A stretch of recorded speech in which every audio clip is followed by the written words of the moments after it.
Assalamualaikum warahmatullahi wabarakatuh. Perkenalkan, nama saya Rahmat Fajar Saleh dengan nomor NPM 181510878. Untuk memenuhi tugas mata kuliah Sosiologi Perilaku Menyimpang, saya akan menjelaskan tentang perilaku menyimpang, teori kontrol sosial.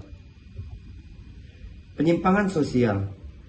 Penyimpangan sosial adalah perilaku yang tidak sesuai dengan aturan atau norma yang berlaku dalam masyarakat, sehingga perilaku setiap individu yang dianggap menyimpang tersebut seringkali dinyatakan sebagai pelanggaran dari aturan, nilai, dan norma dalam masyarakat.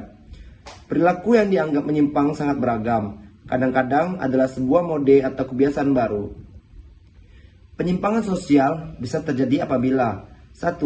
Terdapat kesepakatan yang meluas di masyarakat dalam bidang norma. Kesepakatan yang meluas ini secara relatif dapat memudahkan seseorang untuk sekelompok orang untuk mengidentifikasi penyimpangan. 2. Secara khusus menimbulkan sanksi negatif seperti gosip atau gunjingan dan tindakan hukum.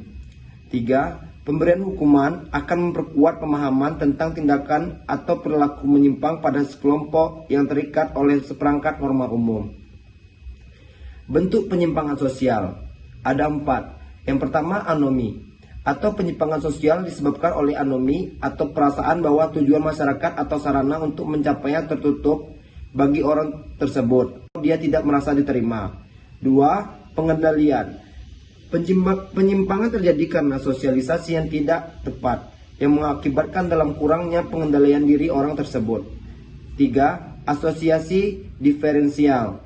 Orang menjadi pelaku penyimpangan sosial akibat pergaulan dengan orang lain yang bertindak menyimpang. 4. Pelabelan. Perilaku menyimpang tergantung pada siapa yang mendefinisikannya, dan orang-orangnya dalam masyarakat mendefinisikannya penyimpangan berdasarkan orang-orang yang berkuasa. Dampak penyimpangan sosial bagi masyarakat.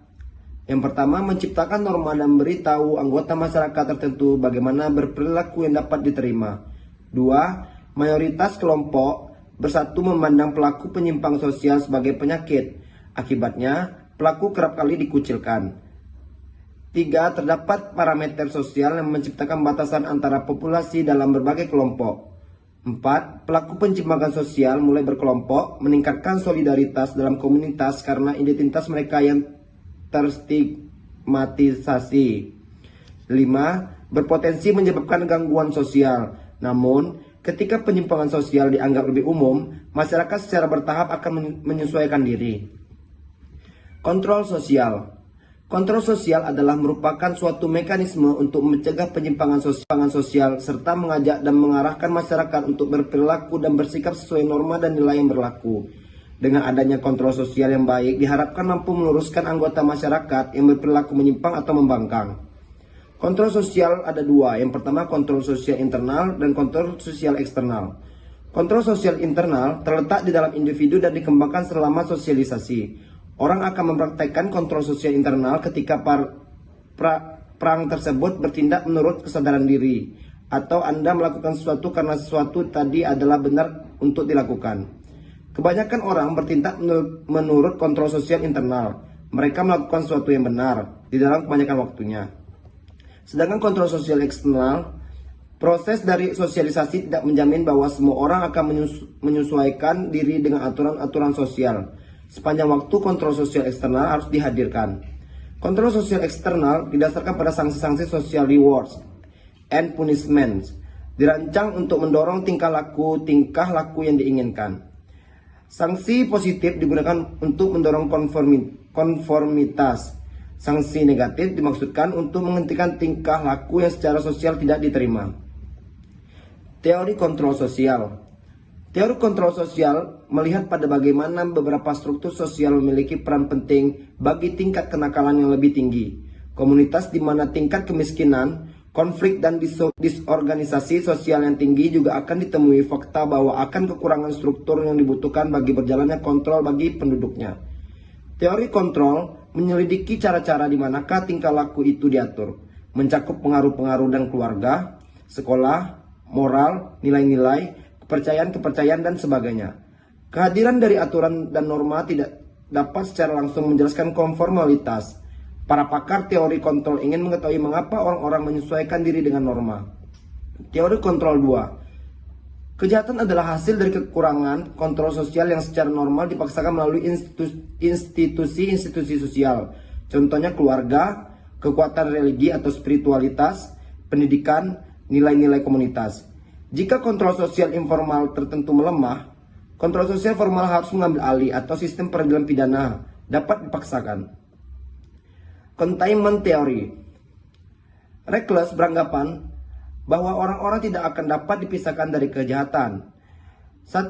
Jika sosialisasi yang memadai telah diberikan oleh OT dengan institusi sosial lainnya, individu akan mengkontrol atau menghalangi dirinya sendiri.